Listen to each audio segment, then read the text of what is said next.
Welcome students, I welcome you all to the on-screen class for 8th standard social studies from Subash Matric High Secondary School Tenkasi. In today's class we are going to learn the second unit economics. The topic is public and private sectors. So public and private sectors means இந்த பொது உடைமை தனி உடைமை ஆக்கப்பட்ட நிறுவனங்கள் பற்றி தான் இதில் பார்க்க போகிறோம். ஓகேவா? ஸோ பொதுவான இண்டஸ்ட்ரீஸ் இருக்குல்ல, so that is public sectors இருந்தது.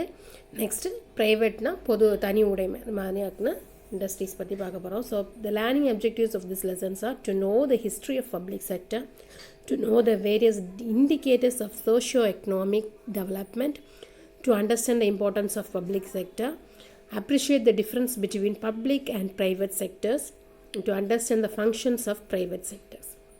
So these are the topics we are going to learn today. So before learning that, we want to know about what is public and what is private. So public அப்படின்னா நம்ம சொல்லியிருக்கோம் பொது உடைமைப்படுத்து, private அப்படின்னா தனி உடைமையுள்ள companies பற்றின ஒரு இது. So கம்பெனிஸில் மட்டும் கிடையாது. So public sector and private sectors plays a vital role in Indian எக்கானமிக்கு. எக்கனாமியில் வந்துட்டு ஒரு கம்பெனிஸை தவிர ப்ரைவேட் கம்பெனி பப்ளிக் கம்பெனி அப்படி நம்ம கேள்விப்பட்டிருக்கோம். பட் கம்பெனி மட்டும் கிடையாது, பொது உடைமையான இடங்களும் தனியார்மயமாக்கப்படுதல் அப்படிங்கிறது வந்துட்டு எனது கம்பெனி மட்டும் எல்லா நிறுவனத்துக்கும் சேமாக இருக்குது. So India was basically an agrarian economy with a weak industrial base at the time of independence. There were high level of poverty, illiteracy and unemployment in the country. India experienced very poor economic and social overhead. So it is principally for these reasons that the state had to play an extensive role in developing the country.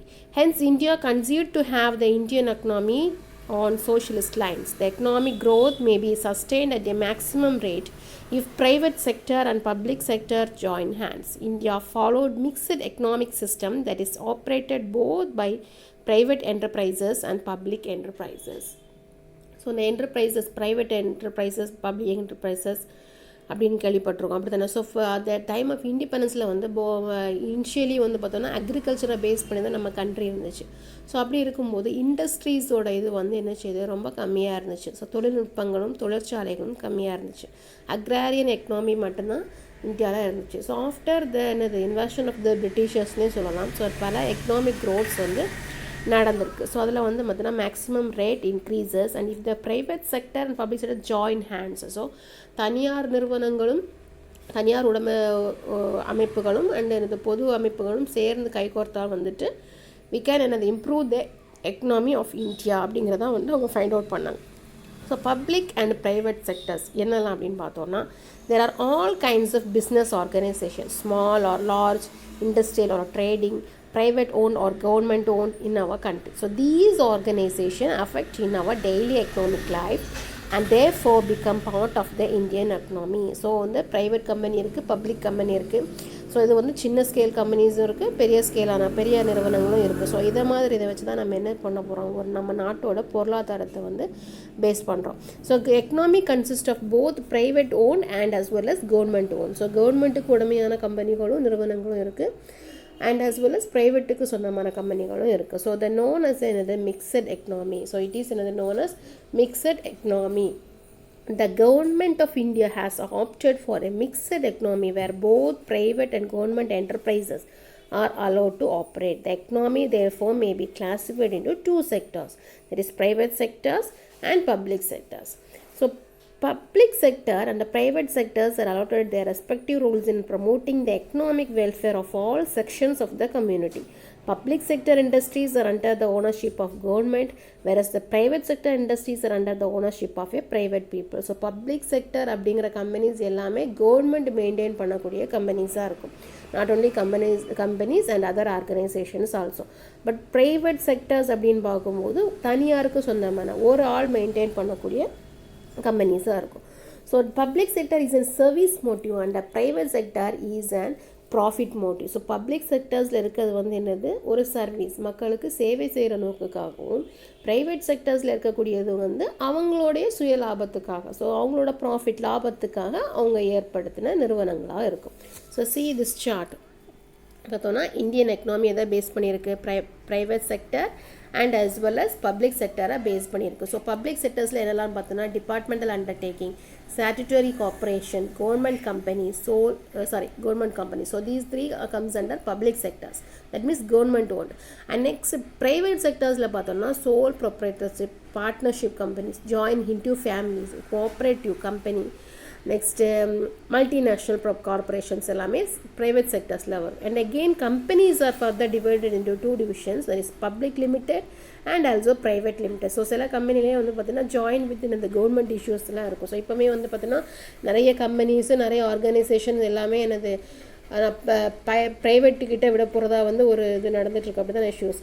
So definition of public sector பார்த்தோன்னா the sector which is engaged in the activities of providing government goods and services to the general public is known as public sector. So ஒரு நிறுவனம் வந்து அதில் ஒரு உருவாக்குதல் ஆனாலும் சரி, இல்லை அதோட இணைந்த அதோட செயல்பாடுகளானாலும் சரி, ப்ரொவைடிங் என்னது எதுக்காக, பப்ளிக்கோட நன்மைக்காக, ஸோ மக்களோட நன்மைக்காக செயல்பட்டு ஒரு இதுக்கு பேர் தான் என்னது பப்ளிக் செக்டர்னு சொல்லுவோம்.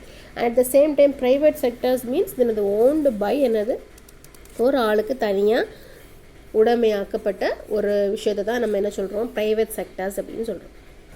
So the objectives of public sector. So public செக்டர்ஸோட மெயின் ஆப்ஜெக்டிவ்ஸ் என்னென்னு பார்த்தோம்னா to promote rapid economic development through creation expansion of infrastructure, to generate financial resources for development, to promote redistribution of income and wealth, to create employment opportunities, to promote balanced regional growth, to encourage the development of small scale and ancillary industries, to accelerate export promotion and import substitution. So these are the objectives. So public sectors oda நோக்கம் வந்து full என்னது, so மக்களுக்கு பயன்படுத்தக்கூடதலாகவும் இருக்கணும், அது இந்தியாவோட என்னது நாட்டோட பொருளாதாரத்தை மேம்படுத்தக்கூடியதாக இருக்கணும், நிறைய பேருக்கு வேலைவாய்ப்பு அளிக்கக்கூடியதாகவும் இருக்கணும், அண்ட் என்னது சிறு தொழில் நிறுவனங்களை வந்து வளர்க்கக்கூடிய முறையில் இருக்கணும். ஓகேவா. அண்டு நிறைய நம்ம நாட்டில் உள்ள குட்ஸு வந்து எக்ஸ்போர்ட்ஸும் அண்ட் இம்போர்ட்ஸ் பண்ணுறதுக்கும் ஏற்ற மாதிரி அமைஞ்சதாக இருக்கணும். அப்படிங்கிறது தான் பப்ளிக் செக்டர்ஸோட மெயின் ஆப்ஜெக்டிவ்ஸ்ன்னு சொல்லலாம். So organs of public sectors எதெல்லாம் அப்படின்னு பார்த்தோன்னா அட்மினிஸ்ட்ரேஷன் பை கவர்மெண்ட் டிபார்ட்மெண்ட், என்னது போஸ்டல் கவர்மெண்ட் அட்மினிஸ்ட்ரேஷன் நிர்வாகத்துக்கு கீழே வரக்கூடிய post and telegraph, railways, port trust, irrigation projects and இன்ஜோ இதெல்லாமே என்னது administration by government departments. Joint sector companies எதெல்லாம்னு பார்த்தோன்னா Ratna gas and power limited, oil sky tanking limited, so Indian oil Petronas private limited, Indian oil sky tanking limited, Indian synthetic rubber limited. So இதெல்லாம் என்னது ப்ரைவேட்டும் பப்ளிக்கும் சேர்ந்த joint இதுன்னு சொல்லலாம். So governed by a கம்பெனிலா and controlled by the government as per principal major shareholders. So அதை வந்து கவர்மெண்ட் வந்து என்னது அந்த கம்பெனி லா படி நடக்கக்கூடிய நிறுவனங்கள் இது. நெக்ஸ்ட் பப்ளிக் கார்ப்பரேஷன் பார்த்தோன்னா LIC, Air India, Reserve bank of India, electricity சிபி போர்டில் அதெல்லாம் என்னது public corporation. So this type of organisation is the establishment of public corporation by the state of the parliament of legislator. So ஒரு மாநிலங்களுக்குள்ள கவர்மெண்ட்டோட கையோர்த்த அமைப்புகள் இதில் அதெல்லாம் என்னது public corporations. Okay. And next பார்த்தோன்னா ஸோ சென்னை போர்ட் இதில் எக்ஸாம்பிள்ஸ் ஆன பிக்சர். ஸோ இது வந்து administration by government டிபார்ட்மெண்ட்டோட picture, that is Chennai port துறைமுகத்தை காட்டியிருக்காங்க. Next Indian oil Petronas private limited, so oil எண்ணெய் நிறுவனங்களோட கம்பெனியோட ஃபோட்டோ கொடுத்துருக்காங்க. Then this is reserve bank of இந்தியாவோட இமேஜ் கொடுத்துருக்காங்க. ஓகேவா. So this is belongs to the public கார்பரேஷன்ஸில் வந்துட்டு சொல்கிறாங்க. And see here 9 categories of public sector. So public செக்டர்ஸோட 9 categories என்னென்னு பார்த்தோம்னா see here ஏர்லைன்ஸ், டிஃபென்ஸ், இதெல்லாம் பப்ளிக் செக்டர். ஸோ பொது உடைமையாக்கப்பட்ட அமைப்புகள் என்னெல்லாம்னு பார்த்தோன்னா ஏர்லைன்ஸ், டிஃபென்ஸ்னால் நம்மளுடைய பாதுகாப்புத்துறை, then heavy engineerings and railways, atomic energy, drugs means என்னது மெடிசின்ஸ். ஓகே, மெடிசின்ஸ் சொல்லியிருக்காங்க. So next textiles, FCA that is food corporation of India, then Mecon limited. So இதெல்லாம் என்னது public sectors. And then classification of industries கொடுத்துருக்காங்க. So classification of industries based on schedule A, Schedule B and Schedule C. So Schedule A என்ன அப்படின்னு பார்த்தோம்னா Public Sector India owes its origin in 1956 Industrial Policy Resolution of Government of India.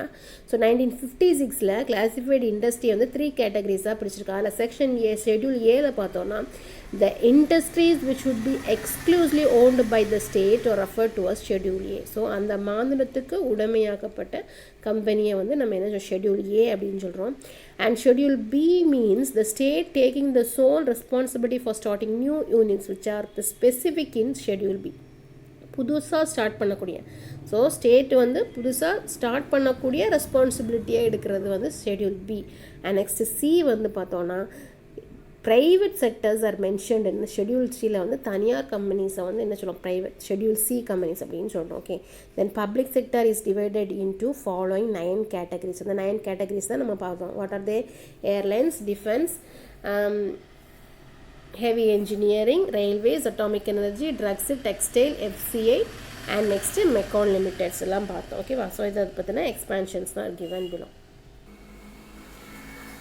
NITA Aayog, that is நிதி ஆயோக்னு சொல்கிறாங்க. So நிதி ஆயோக் பார்த்தோம்னா national institution for transforming India. So நிதி Aayog replace 65 years old planning commission.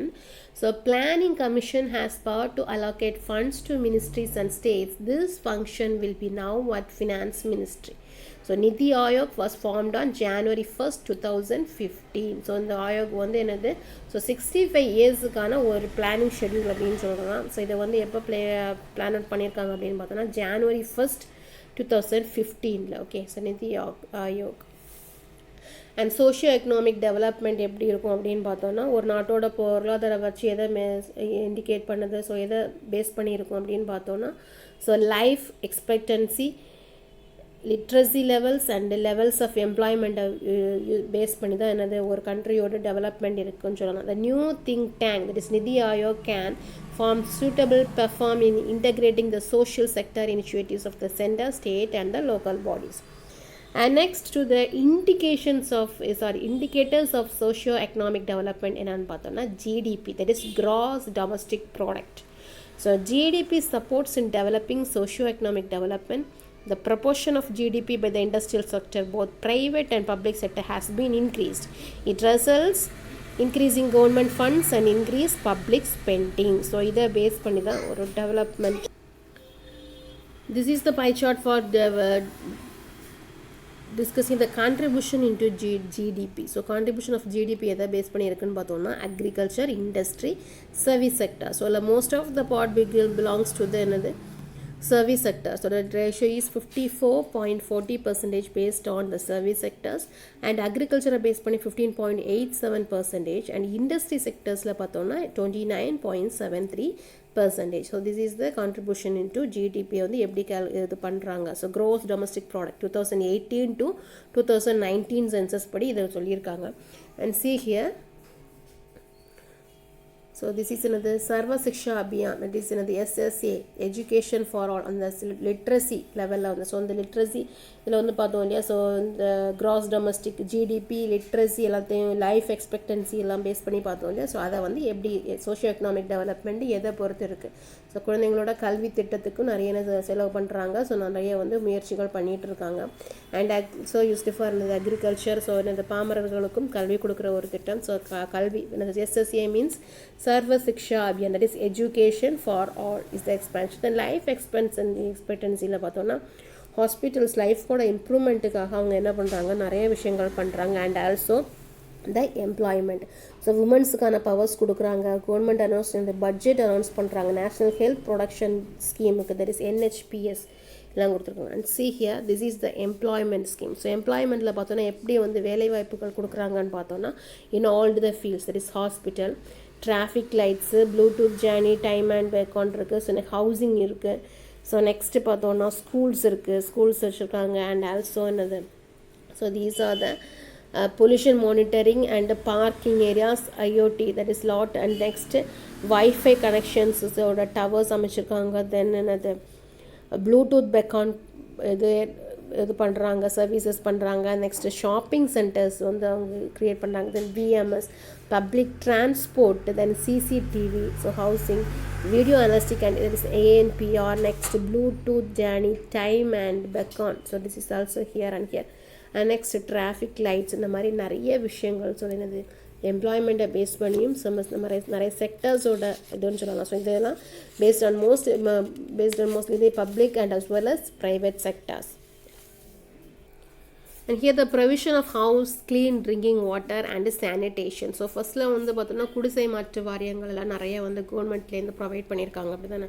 So ப்ரைவேட்டோட இதுலேயும் இருக்குது. ஸோ அவங்களோட இதில் வந்துட்டு ஸோ கொட்டேஷன் கொடுத்து இந்த மாதிரி வந்துட்டு டெண்டர் எடுத்து அந்த மாதிரி பண்ணுறதும் இருக்குது. ஸோ கவர்மெண்ட்டு இது அவங்களாவே செய்கிறதும் நிறையா இருக்குது. ஸோ எனக்கு இது மாதிரி குடிசை மாற்று வாரியங்கள் குடிசைகளை மாற்றிட்டு இந்த காங்க்ரீட் பில்டிங்ஸை வந்துட்டு மக்களுக்கு அமைச்சு கொடுத்துருக்காங்க. தட் இஸ் குடிசை மாற்று வாரியங்கள் நிறைய அமைச்சிருக்காங்க. அண்ட் நெக்ஸ்ட் சானிடேஷன்ஸுக்காக நிறைய என்னது public toilets and as well as என்னது ப்ரைவேட் டாய்லெட்ஸ் எல்லாம் கட்டியிருக்காங்க. And pure drinking water in government ஸ்கூல்ஸுக்கு வந்து ட்ரிங்கிங் வாட்டர் ஃபெசிலிட்டிஸ் எல்லாம் கொடுத்துருக்காங்க. So these are the economic டெவலப்மெண்ட்ஸ்ன்னு சொல்லலாம். And next, the important concept is the difference between public and private sectors or the difference. So first public sector and next private sector. First public sector பார்த்தோன்னா ownership of industry with government ஓட ownership, and private sectors பார்த்தோன்னா ownership of industries with private individuals. Next, public revenue depends upon levy of taxes on income and commodities and services. So இதில் வந்து taxes வரிகள் நமக்கு கட்டுற மாதிரி இருக்கும். So but private செக்டர்ஸில் பார்த்தோன்னா issuing shares and debentures or by taking loan. So loan எடுக்கிற மாதிரியோ இல்லை ஷேர்ஸ் நம்ம போடுற மாதிரியோ அந்த மாதிரி ப்ரைவேட் செக்டர்ஸ் இருக்குது. அண்ட் நெக்ஸ்ட் பப்ளிக் செக்டர்ஸில் பார்த்தோன்னா ப்ராப்பர் வேஜஸ் இருக்கும். ஸோ முறையான ஒரு ஊதியம், தட் இஸ் அந்த சேலரிஸ் சொல்லுவாங்களே அது இருக்கும். ப்ரைவேட் செக்டர் எக்ஸ்ப்ளாய்ட் த ஒர்க்கர்ஸ், அதில் வந்துட்டு கொஞ்சம் என்னது கவர்மெண்ட். ஸோ நான் வந்து இப்போ இதுதான் சொல்லுவாங்க கவர்மெண்ட்டோட ஸ்கீமில் வந்துட்டு நம்ம வேலை பார்த்தோன்னா வி கேன் ஆஃபர் இந்த பென்ஷன் ஸ்கீம்ஸ்லாம் கிடைக்கும். ஸோ அந்த கவர்மெண்ட்டு வந்து ரொம்ப எல்லாருக்கும் லக்கி அப்படின்னு நினைப்பாங்க அப்படி தானே. ஸோ பிகாஸ் ஒர்க் பண்ணும்போதும் நமக்கு ப்ராஃபிட் இருக்கும். ஸோ நமக்கு நிறைய கன்செஷன்ஸ் கிடைக்கும். ஸோ இந்த கவர்மெண்ட் எம்ப்ளாயீஸுக்கு இவ்வளோ ரிசர்வேஷன்ஸ் ஆஃப் சீட்ஸ் அந்த மாதிரிலாம் நிறையா விஷயங்கள் இருக்குது அப்படி தானே. ஸோ அவங்களுக்கு எல்லா இதுலேயுமே சலுகைகள் கிடைக்கும். அண்ட் அஸ் ஆல்சோ ரிட்டையர் ஆனதுக்கப்புறம் பார்த்திங்கன்னா அவங்களுக்கு ஒரு பென்ஷன் அமௌண்ட் அப்படின்னு வந்துட்டு. பட் ப்ரைவேட் செக்டர்ஸில் வேலை பார்க்கும்போது அதெல்லாம் எதிர்பார்க்க முடியாது. ஸோ கொடுக்க மாட்டாங்க. So it does not allow to concentrate huge wealth in very few hands of rich people. So another does not allow to concentrate huge wealth in few hands of rich people. It allows concentrate of huge wealth in few hands or rich people. So private sectorsல இருக்கவங்க என்னது public செக்டர்ஸில் இருக்கவங்க வந்துட்டு so ஒரேடியாக பணக்காரர்கள் ஆகவும் முடியாது. பணக்காரர்களுக்கு என்னது நிறைய கை நிறைய அந்த மாதிரி சொல்ல முடியாது. கவர்மெண்ட்டோட என்னது ஸோ லோ லெவலில் போயிட்டே இருந்தாலுமே என்னது ஊதியங்கள் போயிட்டே இருந்தாலும் ஒரு நிரந்தர வருமானம் அண்டு ரிட்டையர்மெண்ட் ஆனதுக்கப்புறமும் வருமானம் இருக்கும். பட் வந்து ப்ரைவேட் செக்டர்ஸில் பார்க்கும்போது கொடுக்கும்போது சேலரிஸ் வந்து அதிகமாக கொடுப்பாங்க. பட் என்னது அதுக்கப்புறம் அதோட முடிஞ்சுப்போம். தட் இஸ் என்னது வெல்த் வந்து அதிகமாக இருக்கும் அப்படின்னு சொல்கிறாங்க. And public sectors industries example பார்த்தோன்னா NLC, SAIL, BSNL companies. And private sectors பார்த்தோன்னா TVS motor, Ashok Leyland, Tata steel இந்த மாதிரி கம்பெனிஸ்லாம் private sectors companies. Okay. And then again பார்த்தோன்னா ஸோ ப்ரைவேட் செக்டர்ஸோட எக்ஸ்பேன்ஷன்ஸ் வந்து நெக்ஸ்ட்டு தான் கொடுக்குறாங்க. Definition of private sectors. Private sectors means we know that ownership of a private people. So தனி ஒருவருக்கான ஒரு உடைமையாக்கப்பட்டதான் என்னது ப்ரைவேட் செக்டர்ஸ் கம்பெனின்னு சொல்கிறோம். ஸோ மேஜர் ப்ரைவேட் கம்பெனிஸ் என்னென்னு பார்த்தோம்னா Infosys, Aditya Birla company, Reliance industrial companies, Tata group of companies, Wipro limited, Hindustan Unilever limited, ICICI bank limited எல்லாம் private sectors கம்பெனிக்கான some of the examples கொடுத்துருக்காங்க. Okay. So this is the picture of IT company, Infosys IT சர்வீசஸோட picture கொடுத்துருக்காங்க. So functions of private sectors எப்படி இருக்கும் அப்படின்னு பார்த்தோன்னா the main function of private sector is to create innovation and modernization. The profit motive drives them to invent, innovate new techniques of production and manage the productive activities in a scientific manner. So goal of a private sectors எல்லாமே என்ன செய்யும், புதுமையாக இருக்கும். So புதுமையை புகுத்தல், new technology கொண்டு வரது, மாடர்னாக கொண்டு வரணும், நியூ டெக்னாலஜி கொண்டு வரணும், புதுமையை வந்து கொண்டு வரணும். ஃபாரின் கண்ட்ரீஸ் மாதிரியான ஒரு அமைப்புகள் எல்லாமே என்னது ப்ரைவேட் செக்டர்ஸில் இருக்கும்.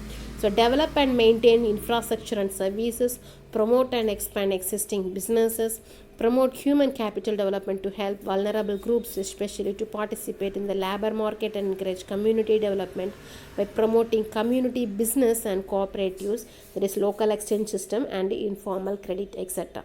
Promote small, micro and medium enterprises, that is SMME, small, micro, medium enterprises through supply side measures and demand side measures and attractive investment in the city.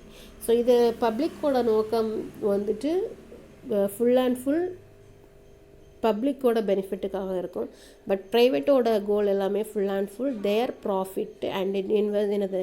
So profit வேணும்னா என்ன சொல்லணும், they have to employed some employments and they have to made some high tech facilities to them. They have to provide more and more wages to attractive salaries கொடுக்கணும். ஸோ இந்த மாதிரி என்ன செய்யணும், நிறைய வந்து டெவலப்மெண்ட்ஸ் வந்து அவங்க பண்ணுறாங்க. டு எக்ஸ்பேண்ட் த பிஸ்னஸை வந்து எக்ஸ்பேண்ட் பண்ணுறதுக்கு they have to incorporate with abroad countries. So foreign கண்ட்ரீஸோட இதுவும் அவங்களுக்கு தேவைப்படுது. ஸோ ஃபாரின் கண்ட்ரீஸோட டீலிங்ஸ் வந்து இருக்கும்போது they have to follow the western culture and as well as western systems and western technical equipments within their company. So அப்படி நிறைய issues வந்து இருக்குது. ஸோ அதனால் வந்துட்டு ஒரு ஹைடெக்கான கம்பெனிஸ் அப்படின்னு பார்க்கும்போது ப்ரைவேட் செக்டர்ஸை சொல்லலாம். பட் கவர்மெண்ட் செக்டர் நம்ம நோட்டீஸ் பண்ணும்போதே தெரியும், கவர்மெண்ட் பப்ளிக் செக்டர்ஸில் பார்த்தோன்னா புவர் இதுதான் இருக்கும். பட் நம்ம ஆல்ரெடி மென்ஷன் பண்ணிட்டோமே, லோ வேஜஸ் இருக்கும். ஸோ வேஜஸும் கம்மியாக இருக்கும், but not absolutely suitable for the rich people அந்த மாதிரி இருக்கும். Okay, so see here.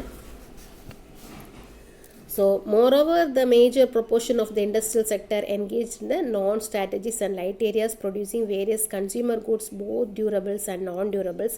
Electronicsல இருக்கும், electrical goods இருக்கும், automobilesல, textile industriesல, chemicals, food products, each and every aspects are belonging in the public private sectorsல இருக்கு. Then light engineering goods, etc. The social and economic challenges before the country are great. To meet the targets in structural transformation and economic growth, public sector and private sector must join together. So from this we can notice that only with the public sectors also the country of countries the economy doesn't develop.